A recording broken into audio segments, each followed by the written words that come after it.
Web3 es un término utilizado para describir la próxima generación de Internet. Uno de los componentes clave de Web3 es el uso de la tecnología blockchain, que permite el almacenamiento y procesamiento de datos descentralizados, seguros y transparentes. Esto permite una amplia gama de nuevas aplicaciones y casos de uso, como finanzas descentralizadas, DeFi, organizaciones autónomas descentralizadas, DAO, y más. En general, el objetivo de Web3 es crear una web más interconectada, inteligente y transparente. Esto tiene el potencial de revolucionar muchas industrias y habilitar nuevos tipos de aplicaciones y servicios que antes no eran posibles. Por ejemplo, los pagos en línea pueden volverse más seguros y rápidos a través de blockchain. Y los sistemas de salud podrían usar tecnologías descentralizadas para administrar los datos de los pacientes de manera más segura. En general, esperamos que Web3 tenga un fuerte impacto en la forma en que funciona la economía digital y ofrecer una serie de beneficios tanto a usuarios como a empresas. Ahora voy a presentarles a algunas de las mentes más brillantes que han invertido en esta tecnología y están apoyando activamente este espacio criptográfico. Comenzamos con el multimillonario Michael Saylor, quien comenzó a comprar bitcoins en 2020 y hoy tiene 17.000 bitcoins en su propia billetera. Es graduado del MIT, donde recibió una licenciatura en aeronáutica y astronáutica. Creó MicroStrategy, una empresa de inteligencia comercial que cotiza en bolsa, que tiene 130.000 bitcoins comprados. En 1992, MicroStrategy ganó un contrato de $10 millones con McDonald's para desarrollar aplicaciones, para analizar la efectividad de sus promociones.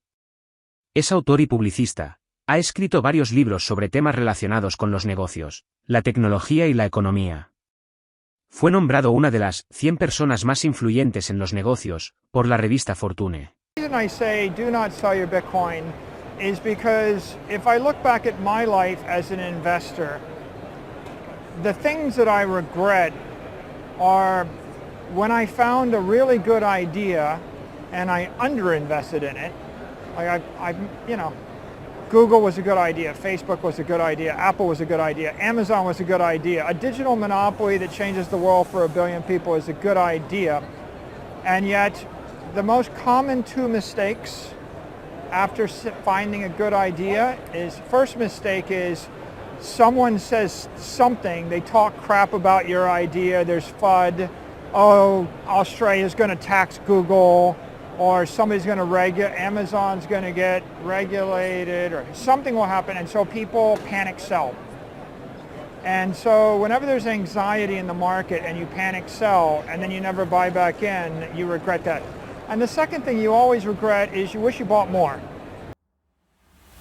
Conozcamos al señor Raoul Pal. Conocido mundialmente como economista, estratega de inversiones y cofundador de Real Vision Group y Global Macro Investor, servicios de estrategia de inversión e investigación macroeconómica. Raoul Pal ha hecho olas en la criptocomunidad y se ganó el cariño de los fanáticos de las criptomonedas cuando reveló públicamente su inversión de más del 50% de su cartera en Bitcoin. Antes de fundar Global Macro Investor, Pal saltó a la fama a través de varios puestos en el sector financiero, que culminaron en un puesto como jefe de ventas de fondos de cobertura europeos para Goldman Sachs. Where are we in the crypto market? The most important thing about understanding crypto is understanding how to price it. And how I price crypto is essentially two major factors. One is global liquidity, and I use global M2 as the main understanding of that. And then there's and that's the cyclical element. And then there's the technological adoption, which is the long-term logarithmic trend. So let's deal with the cycle first. The cycle is what causes all of the pain. And I've been in this space since 2013, and trust me, I know pain. The first time I bought Bitcoin was at 200. It went up to, I think it was 1,000, then back down 85%, languished for a year or two, and then went up 10x from my entry price where I sold out. And then it came back down again after going up another 10x, then it came back down again. And I've seen these cycles. Si pensabas que no hay mujeres importantes en cripto, estás equivocado. Catherine Wood es un inversor estadounidense y fundador de ARK Invest, una empresa de gestión de inversiones, que tiene 15,9 mil millones de dólares en activos bajo administración.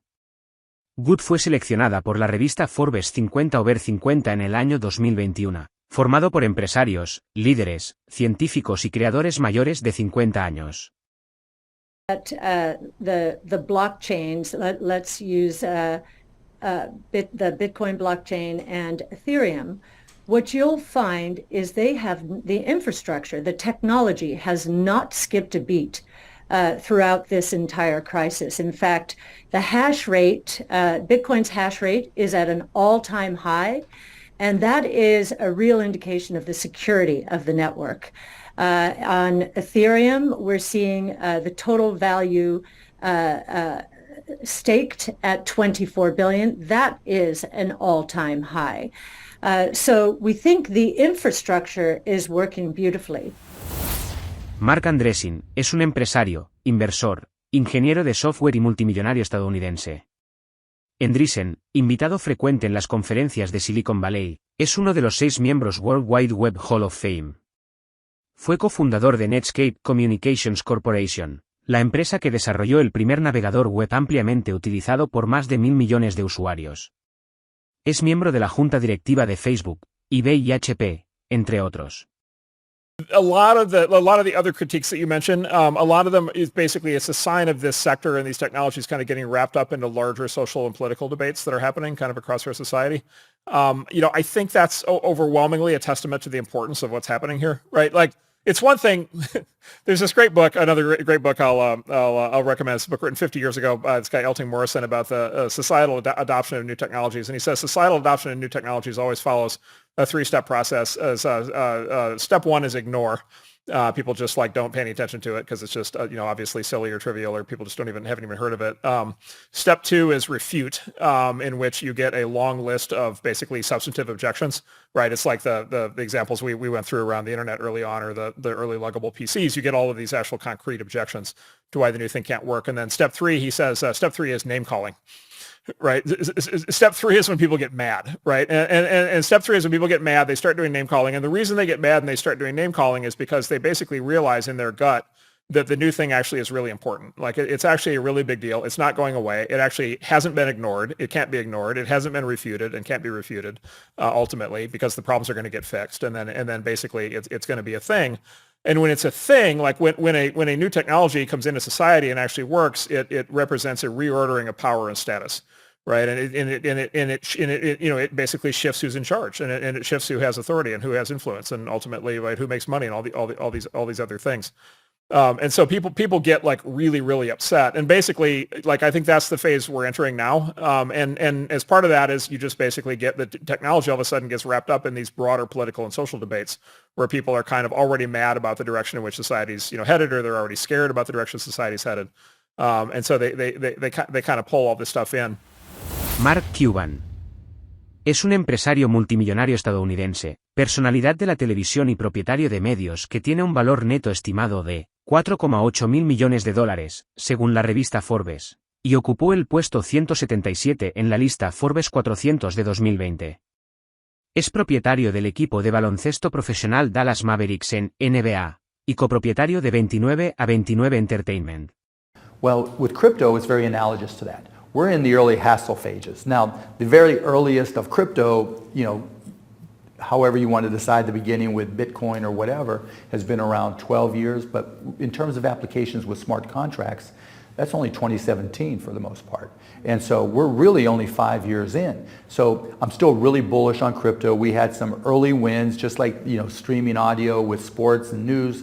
Now, with crypto, you have DeFi, and you have, money transfer and some other applications, but you haven't had any mainstream applications where your mom says, okay, we've got to get a wallet because I have to do A, B, or C, right? It's been DeFi, NFTs, and money transfer. And so it's kind of boring right now. We're waiting for that next round of applications, and there's a lot of people working on them. Elon Musk tiene un valor neto estimado de alrededor de 164 mil millones de dólares, lo que lo convierte en el segundo hombre más rico del mundo. Es el fundador y arquitecto de Tesla. Ingeniero fundador y jefe de SpaceX, que se fundó en el año 2002, con el objetivo de reducir los costes de transporte espacial. La primera empresa privada en enviar astronautas a la órbita y a la Estación Espacial Internacional. SpaceX también ha desarrollado la constelación de satélites Starlink, cuyo objetivo es proporcionar una cobertura global de Internet.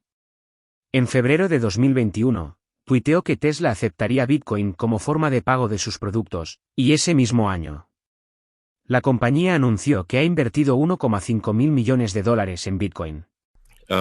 There's definitely an opportunity for something that is better from an information theory standpoint. So, and there you can think of it like data on a network, I think, is the way to view it. What has the most throughput?